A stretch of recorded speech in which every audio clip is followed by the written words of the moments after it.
X0 Spotlight episode right now. BD here, and we have a special guest. We're talking Deadpool and Wolverine with Pyro himself, Aaron Stanford.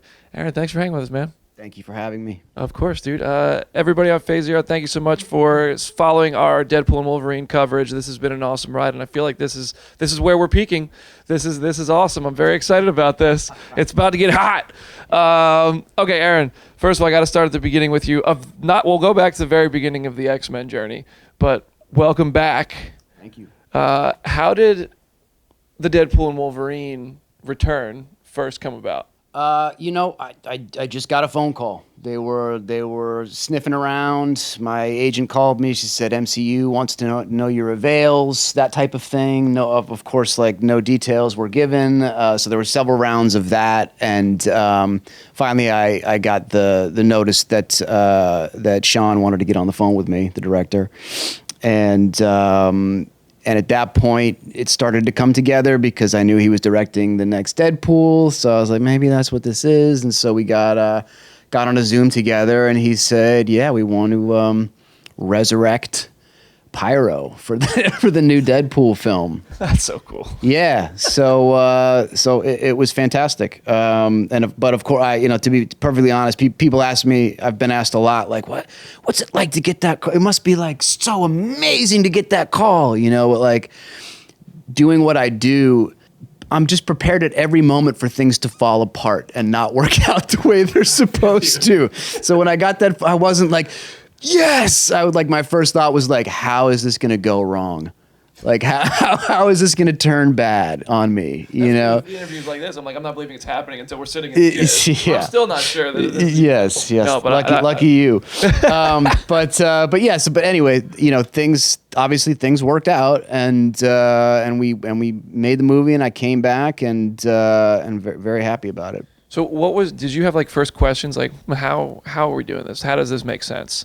What were you thinking? What were the first things that went through your mind about the character? I didn't have any concerns about how it made sense because I'd seen the other Deadpool film, so I knew like it's not it doesn't have to be tethered really to very much. Right. Like I figured that clearly they wanted Pyro to be like a touchstone, from the old X-Men films. But for the most part, like I didn't overthink a lot of stuff, and I just went along for the ride.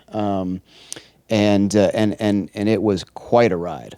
So we are going to talk about that ride. There will be some spoilers later in this Spotlight episode, but we're going to give you a clear indication when the spoiler chat starts. So if you haven't seen Deadpool and Wolverine, that's going to be your chance to. You'll probably be the only person in the world by the time this episode is available who hasn't seen it yet. But we'll let you know when we're talking spoilers. How did the process of coming back for Deadpool and Wolverine compare to when you first got the Pyro role?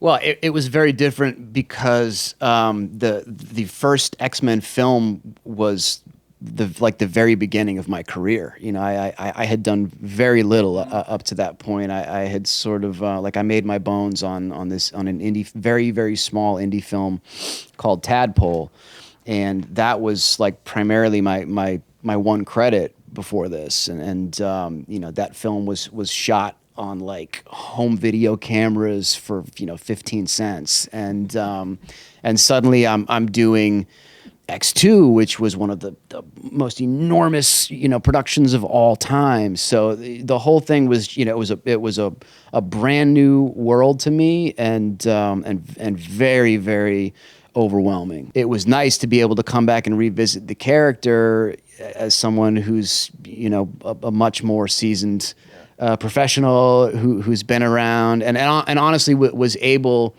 to let myself enjoy it a bit more. Because it was just like the early X2 in particular, it was just so intimidating. It was so huge, and I have scenes opposite, Ian McKellen, and I'm in scenes with Patrick Stewart, and all these iconic, like great British journeyman Shakespearean actors. So it was just like it was terrifying a lot of the time, yeah. And so to be able to come back.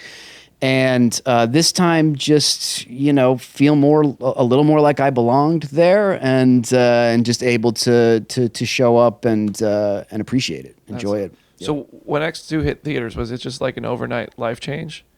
No, I wouldn't say that. I mean, my life didn't change because I was still, I didn't like suddenly go out and buy a Lamborghini or something. It was, Right. it wasn't that kind of money, Sure. it wasn't that kind of situation. So I would get recognized on the street, but it wasn't the type of fame that's terrifying. It was not like I couldn't go out and get a coffee in the morning or something. I think obviously it changed my career a bit. I became more recognizable, and it was another stepping stone to the next job, which is an actor. That's like what you're always looking for. But no, I wouldn't say it was a real night and day change. That's interesting. Yeah. So there's X2 has one of the best scenes, I'd say, of any of the comic movies, and it's you outside of Bobby's house. Thanks, man. Shooting the fire at Yeah. all the cop cars. Yeah, Man, yeah. I just did a rewatch of we did a entire rewatch of every X-Men movie to get ready for Deadpool and Wolverine because we didn't know who all could show up. We wanted to be fresh, and that scene still holds up today. I mean, Yeah. it's almost 20 years, and it still holds up. I'm glad you think so. Yeah, thank you. Did it set in when you were filming it, like, oh, we are doing something cool here? Like, do you just feel like because I assume, like you said, you're surrounded by all these incredible actors and people that, maybe it's probably a little nerve-wracking, but you're like, Yeah. this is my moment. Yeah, again, like that's not the kind of person I am. So, Well, no, but like, did you start to not like in an get ego frightened, way? Just get frightened, like yes, it was like, yes, this is my moment, Sure. but I was like, it's on me. Oh, yeah, so it's a little nerve-wracking. Oh my God. Yeah. I better get this right. So you like know, when so- what if you do this and then the flame goes off, you do it the wrong way, the car blows up or something, like was that the kind Yeah. of stuff that could go wrong? There was stuff like that, but mainly it was just like, yeah, like all eyes on me. All of a sudden, this is yours to blow. Well, you delivered. So, you delivered. Thank you, man. And the line, Fun scene. the line was, all the mutants you've heard about, I'm the worst. Yeah. When did it start setting like that line of dialogue? That whole sequence was about to be one of the iconic moments. Did it ever kind of hit you? No, I never thought about it in that sense. I never thought about it as being like this will be an iconic moment. I just tried to look. You just try to do the best job you can, and I tried to X2. It was really important for everything to be grounded and for everything to feel real. That's what they were looking for in this comic book film. They really wanted. To take a different angle on this movie and really, sort of hit people where they live, so they wanted the characters to feel real. So with that line, what I was looking for was a way to not make it feel like an Arnold Schwarzenegger one-liner. Like stick around, or like I'm the most dangerous. Like I wanted it to, and I remember one of the writers, Mike Doherty, who wrote that line. After I said it, he came up and he was like, "I love that because you delivered that line like a kid who just found his dad's gun." And he feels the power of it, but he's like a little afraid of it too. I was gonna say, do you think in that moment when he says that, does he believe it, or is he convincing himself that he is the worst? I think you're right. Like it's a little bit of both. Yeah. Like he certainly wants to be the bad mutant that y'all heard about, but it's a bunch of adult, grown, armed cops in front of them. He's never done anything like this before, so it's like it's scary, but he puts up the bravado. Yeah, it was great. Yeah. I watched a bunch of interviews you did promoting that movie to get ready to talk to you today, Yeah. and I saw you say that Pyro is kind of like the young face for Magneto's ideals. Yeah. And I would love to hear if you think where he went beyond X3, where we kind of find him in Deadpool Wolverine. How do you think that kind of evolved over time? Yeah, it's an interesting question because I do think like Pyro through the movies, they're all very, very different, right? So the portrait that was drawn in X2, in my opinion, is the most interesting, the most complicated and complete picture. They really took a lot of pains to sort of interweave these little moments of him at Bobby's house staring at the picture of someone else's happy family, and there's complicated emotions happening there. So that hints at like a backstory to Pyro, like what happened with his family, what is the deal there, and then the moment between him and Magneto, where like for the very first time, this person is making him feel good about himself, you know, like you're not a freak, you're not an outcast, you're a god among insects, you're special, you know. So there was all that kind of stuff going on, and quite honestly, in the next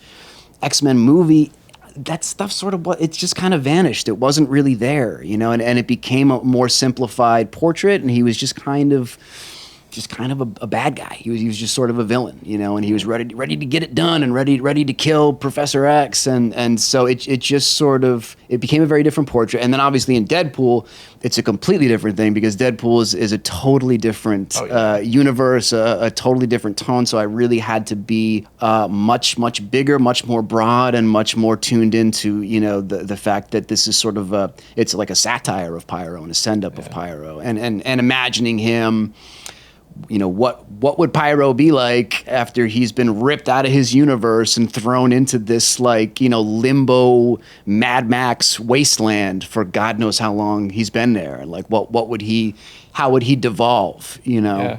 Did you see this as just like he the continuation of the character that got plucked out? You were the same guy? I did. I did. I took it as a continuation, but again, like an adjustment for tone. Of course, yeah. You know? So it's basically what I did was I reached back and I said, all right, this is the Pyro from X-Men 2, who the idea behind that character was that he was you know, a young disaffected outcast kid who becomes radicalized. You know, he becomes basically like a radicalized terrorist, and you see that journey. And so I took that sort of like interesting, complete portrait, and then adjusted it for the Deadpool universe and the given circumstances within that world. I was watching scenes with Pyro, and I remember the scene with Ian McKellen's Magneto, and he pulls the lighter away, and it's kind of the first time that Magneto starts to be like, great scene, yeah. Because Magneto doesn't really give people time of day unless he sees something that can kind of benefit him, and he thinks, I mean, I also think Magneto believes he has the people's best interests. I do too. I think he doesn't see himself as a villain, No. you know, obviously. No. And that's kind of the moment where Magneto and Pyro bonded for the first time, I think. Yeah. And I'm curious what it was like to work with Ian McKellen kind of simultaneously while the relationship between the characters was growing. Yeah. You guys were developing a real relationship in real life, I'm sure, as well. How'd you guys kind of do that in tandem? We, you know, there was no, there wasn't a lot of behind the scenes discussion of like what is Pyro and Magneto's relationship, because it was so clearly there on the page, you know. That's cool. And we didn't overthink it, we didn't overanalyze it. It was just sort of there, and I think you're 100% right that Magneto is, you know, he's not. That's what was so great about that movie, is like, it's all gray areas. You know, he's not just a bad guy. You understand where he's coming from. You understand, you know, the hell that he went through in the Holocaust, and what turned him into what he is. And I think when he sees Pyro in that moment, he sees a kindred spirit, you know, and he's not so much manipulating him as he is, you know, trying to pass the torch, you know, to the next generation. So yeah, there was all that, and then my relationship with Ian was completely separate from that, and just a huge, like, absolute thrill to just get to know this guy who I had seen, like, he did this version of Richard III. It's a film, and it looks like it took place. They set it like during like a fictional like World War II. And he's absolutely brilliant in it. And I had watched, like, this is the olden days, I had watched the VHS cassette of this movie like dozens of times, you know, just like in awe of his abilities. So to be able to just get to know this guy as a friend, because he's a very funny, very, very charming, very humble dude. So to get to meet him and hang out with him on a personal level was amazing. That's awesome. Was there anybody from those original movies, when they called you back for Deadpool and Wolverine, you were really hoping to either just for the sake of the characters, or because you had so much fun working with them that you were like, I really hope they're there too? All of them, man. I was like, because I didn't know until I got there, you know, who was going to be there and who I was going to be in the scenes with. So I was hoping for a full reunion. I wanted to see everybody, Sean and Anna and of course Ian. Yeah, I was hoping for all of them, but not to be. All right, so this is where we're going to get into the spoilers for Deadpool and Wolverine. This is your pause. If you haven't seen Deadpool and Wolverine, you can't unhear what we're about to talk about. So This is it. That's your warning. 3, 2, 1. Spoilers for Deadpool and Wolverine are fair game now. When you got to set, who was the first person you got to set and worked with on Deadpool and Wolverine? Who was I with that first day? I think it was both Ryan and Hugh. Yeah. Right. But that's mostly who I did my Sure. my scenes with. Yeah. And you see them in full costumes. Yes, sir. Like Hugh finally in the costume. Yeah. So what was that? What was that experience like? It was really interesting because I didn't know they were going to do that with him, and again, it's a far cry from X2, and it was a different era back then. Yeah. And they were desperate to get the characters out of the brightly colored primary suits because they wanted the movie to be really grounded, and feel really human and sort of be like as gritty as it possibly could be, and sort of like brand this new elevated version of a comic book film. So they're like, no, we can't have those costumes look silly, and like nobody wants that, so we'll put them in the tough leather daddy stuff, So Feige said at the press conference that there were executives who knew the Matrix was successful. Yeah. So they like put them in black leather. I'm sure that's people know, and like that stuff sells, right? Like the Dark Knight and the gritty stuff sells, and I'm sure there was that element to it, but I think it was also very much they just didn't want it to feel they didn't want it to look like a kid's movie, and they wanted to show that they were operating on more sophisticated adult themes. Did you meet Feige back on the original X-Men movies? I did, yes, yeah. I had a few brief encounters with him. Yeah, I think it's so funny. His story's incredible. It's really cool that he's been there since the very beginning. Yeah, that's cool. Yeah. Okay, so your first scene in Deadpool and Wolverine, you're opposite the Human Torch. Yeah. Played by Chris Evans, which it was a great reveal for what we thought he was going to be Cap. It's a really great reversal, yeah. That's one of the best kept secrets of Deadpool and Wolverine. Yeah. So... Is it you didn't know? Was it kept from you? Right. It was kept from most You're an people. insider. I get it. But to be fair, I wasn't sure if I'm asking, like, I didn't know if that leaked or like. I haven't seen it on the internet. Yeah, okay. So when we're recording this movie's not out yet, as far as I know, I haven't seen it online. Okay. But I also thought I had heard Chris was in the movie. I thought he was playing Captain America. Of course. So That's what I want you to think, yes. When he said flame on, I was like, whoa, this is great. This is great. So, and that first sequence when you guys have the fire exchange, I mean, I want to start there. Was that a secret to you? Because I know sometimes they told everybody Tony Stark's funeral was a wedding in Endgame. Right. So did they pull tricks like that on Deadpool and Wolverine? I don't know. I haven't heard about that wedding funeral thing, but it's always funny to me. Look, I have to be honest. Those things always seem like kind of a myth to me because the way that you shoot these things, like you have to do so many takes of them from so many different angles that like the subterfuge will not last very, very long. Right. So I did know, like, I had to read the scene at least, before I went in to shoot. So I knew what was going to happen. I knew what the shift was going to be, and a situation where, like, Chris drops his costume and suddenly, like, everyone on set is surprised. Like, that kind of stuff just doesn't really. That's the scene that all the set photos came out from. That's right. Yep. I did not see Chris Evans in those set photos. No. How was that kept a secret? So we shot that whole thing was shot in like the enormous like Mad Max desert wasteland, and the reason that all the photos leaked is because it was like one place they were not able to secure because it was outside. So like all of the paparazzi set up like, I don't know, half a mile away with like telephoto lenses, and got the shots because they just have to deliver those spoilers. They got to just spoil it for everybody, man.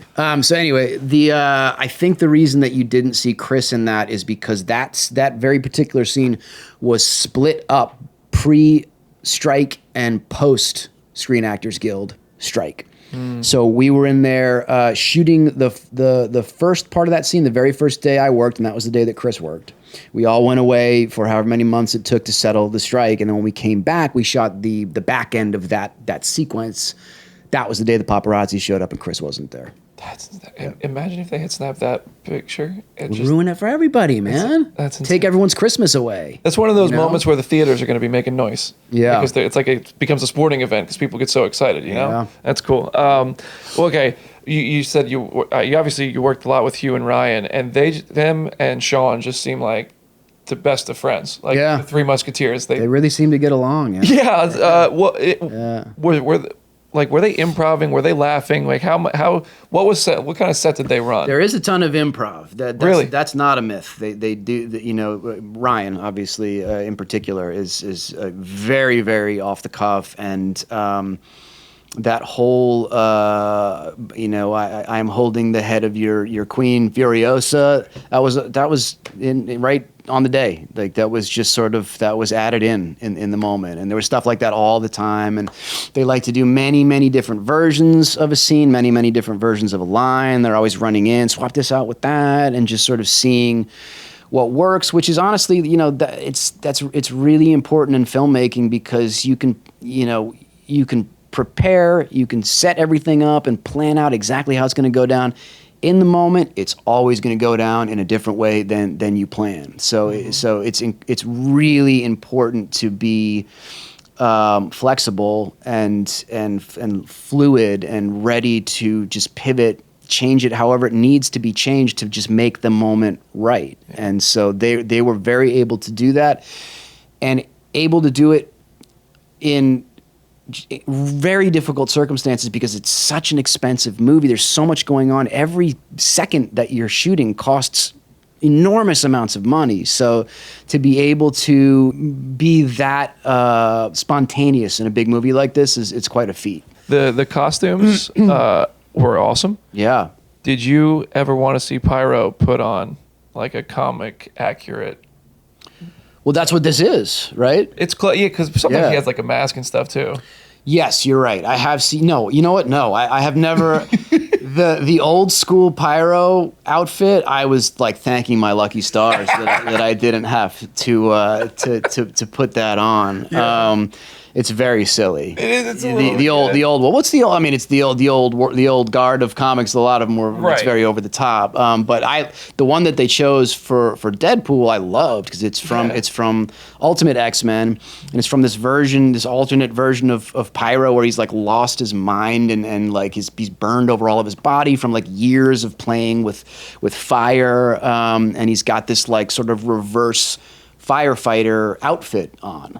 With the red goggles to I don't know, control the temperature or something, but it's cool looking. It's like a cool sort of like lived in rough look. So I was very happy with it. I think Graham Churchyard is a tremendous costume designer. He's fantastic. Did you? Yes. Are you like literally in the room with him and helping him design? Like, or is he working with you in any way? I would never seek to interject on Graham. No, he's a genius. I would not mess with him. No, I came in. Yeah. He said. He said, we're actually particularly excited about this costume. Yeah. He told me, I really like how this one turned out. Yeah. And tried it on, and I was like, you're not wrong. This looks really cool. When they call you back and they say you're going to be coming back for Pyro, and we just talked all about secrets, and you're going to be with Ryan and Hugh, and people are coming back and everything, and you start to learn the sequences that you're doing, who do you tell in your life? Or do you have to keep that entirely to yourself? You're not supposed to tell anybody. That's what the NDA says. So of course nobody found out. Or I just got a job. I got to go for a bit. See y'all later. Yep. That's fair. It's very weird. And like honestly, that's with everything now. Yeah. It's so weird. Like even auditions, you have to sign NDAs. Oh yeah. Yeah. For everything, yeah. like every tier of it. It's become, because it was never like that. I've been doing this for over 20 years, and it was never like that. Right. Really. That's very recent development. How much of the script did they show you? Was it only your scenes? No, they were cool, man. They showed me the whole script. I have been in situations like that where they will only show you your material, and that's really frustrating because as an actor, you are a component in a story, and if you don't understand what your place is within that story, you can't do your job. It's really frustrating for me to find myself in situations like that where they don't understand the process, they don't understand how it works, and they're very concerned with the spoilers and everything. So like, we're just going to give you the absolute bare minimum, so you have absolutely no frame of reference, to work off of. So in Deadpool, I got the whole script, I knew the whole story, and was grateful for it. You got to the page where Pyro dies. Yeah. What was your reaction to that? I mean, I wasn't surprised. Really? No, he's the heel in this movie. Did you So. bust out a wrestling term here? Yes, I did. So. Are you a wrestling fan? I don't know. I know wrestling enough to know what a heel Okay. is, and I am a big fan of Macho Man Randy Savage, because he was just like one of a kind, man. But I don't know the world that well. Sure. But I know enough to know that Pyro is the heel. He's the guy that you want to get body slammed. He's the guy that you want to see him get hurt. Yeah. So no, I was not surprised at all when his neck got snapped. Is it fun to thrown play away by like so much trash? Is it more fun to play the heel? It is. It's fun. It's a lot of fun. What's even more fun? I was asked this question before, and it's much more fun to play an anti-hero than it is a heel.